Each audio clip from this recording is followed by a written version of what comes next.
Roy, Nicole, and Murtaza. Hi, I'm Roy, and I'm going to answer the first two questions of the case 4, overall process. We figure out that the process includes several stages. 3 stages completed before the discipline committee get involved, such as complaint, that's filed by a student, parent, colleague, another member, or everyone to OCT. And then investigation, which is done by investigation committee. And then the report from investigation committee. If the member is found guilty of misconduct or lack of competence, the case will be proceeded to the discipline committee. At this point, the discipline committee gets involved by issuing a notice of hearing that include allegation, evidence, and also hearing date. Then discipline committee conduct a hearing to consider evidence presented by both parties. Next, the committee decide based on the evidence and argument and determine the appropriate penalty or remedy if the member is found guilty. However, both parties have the right to appeal the decision, usually to Ontario Divisional Court. In terms of the second question, I answer most part of the second question in question 1. However, the 3-member discipline committee is in charge of the disciplinary process, and the process aims at maintaining OCT principle and professional standard and ensuring public confidence in the teaching profession. Therefore, the process is precisely aligned with the OCT mission and vision, and it is needed. The ETFO union has got various committees that look into the teaching profession of teachers and their interests. An ETFO member enjoys rights and privileges in getting support from the union for professional matters, as well as when there's an investigation. A complaint will be looked into by the union, and if found invalid, it will be dismissed. However, if the member is found to be in violation of professional conduct, there might be a range of sanctions imposed.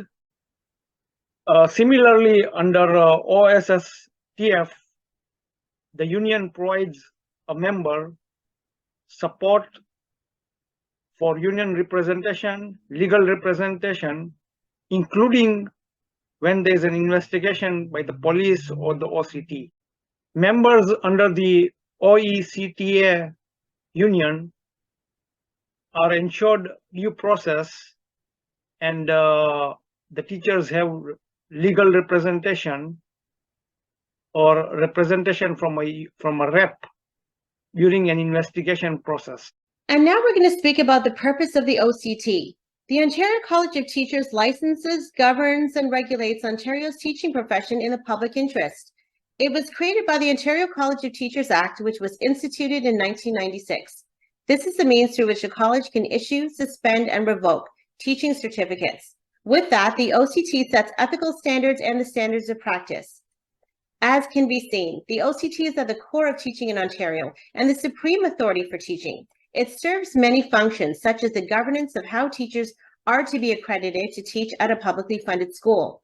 It instituted the following standards of practice for the teaching profession: a shared value for the teaching profession, the knowledge and skills pertaining to the teaching profession, guidance for the professional judgment and actions pursuant to teaching, and a set framework for members to ensure consistency within this profession. The OCT also sets the standards for conduct and behavioral expectations. Without this, there would be ambiguity regarding the ethical values that the public can expect from all teachers. These values that teachers must uphold include the duty to demonstrate the honor and dignity of the profession, responsibilities and commitments carried out in an ethical manner, following the precepts set for decisions and actions, and to maintain and preserve the trust and confidence of the communities in which they serve. Dubbed Ontario's teaching regulator, some would liken the OCT to a watchdog that serves the purpose of protecting students and the public trust by holding its members accountable to the above-mentioned principles. This body is also one which accepts and investigates complaints made by members of the public, students, and other members. There is careful consistency and discipline, as there are precedents to those decisions. With these safeguards in place, we can be confident in both the quality and level of education in Ontario. Again, there is a judicious process that exists within the OCT to ensure that all parties involved have a clear role and boundaries by which they should abide. This past April, Bill 98 was instituted. It is better known as the Better Schools and Students Outcomes Act, which aims to increase supports for student safety while enhancing transparency and accountability to parents and guardians. With that, there are enhanced eligibility criteria to further safeguard and support students who have faced sexual abuse. Finally, the modifications made to the disciplinary process as it stands will accomplish efficiency and provide the disciplinary committee with more authority and autonomy in its decision-making process.